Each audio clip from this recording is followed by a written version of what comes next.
South waste માન્સૂન કેરળમથી પ્રવેશ કરી ચૂક્યા છે અને આવતા 10 દિવસોમાં ગુજરાતમાં પ્રવેશ કરતા હોવા અંગે આગાહી છે. તો વડોદરા શહેર પોલીસ અને અન્ય સમવસ્ત્રધારી દળો છે એમના જવાબદારી છે તે અંગે એડવાન્સ પ્રિપરેશન તરીકે આજે આ કાર્યક્રમ રાખી છે. આના ભાગરૂપે શહેર પોલીસના અધિકારીઓ, નેશનલ ડિઝાસ્ટર રિસ્પોન્સ ફોર્સના અધિકારીઓ, એસડીઆરએફ, આપણા ટ્રાફિક બ્રિગેડ, હોમગાર્ડ અને સિવિલ ડિફેન્સના માનદવેતકો અને અન્ય સમવસ્ત્રધારી એકમોના પ્રતિનિધિઓ, અધિકારીઓ આ કાર્યક્રમમાં આજે ઉપસ્થિત છે. આ કાર્યક્રમમાં આપણે પ્રયાસ કરી છે કે વડોદરા શહેરમાં જે વર્ષ ઋતુ દરમિયાન અતિવૃષ્ટિ, પૂરના પરિસ્થિતિ કે કોઈ હાઉસ કોલેપ્સ કે લેન્ડસ્લાઇડ જેવા આપતકાલીન પરિસ્થિતિ ઉપસ્થિત થઈ શકે અને આવા સંજોગોમાં શહેર પોલીસ ફર્સ્ટ રિસ્પોન્ડર તરીકે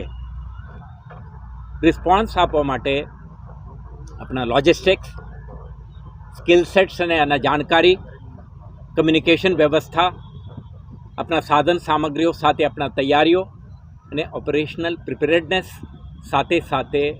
અન્ય વિભાગો સાથે સંકલન કરવા માટેના તમામ તૈયારીઓ કરવાનું રહે.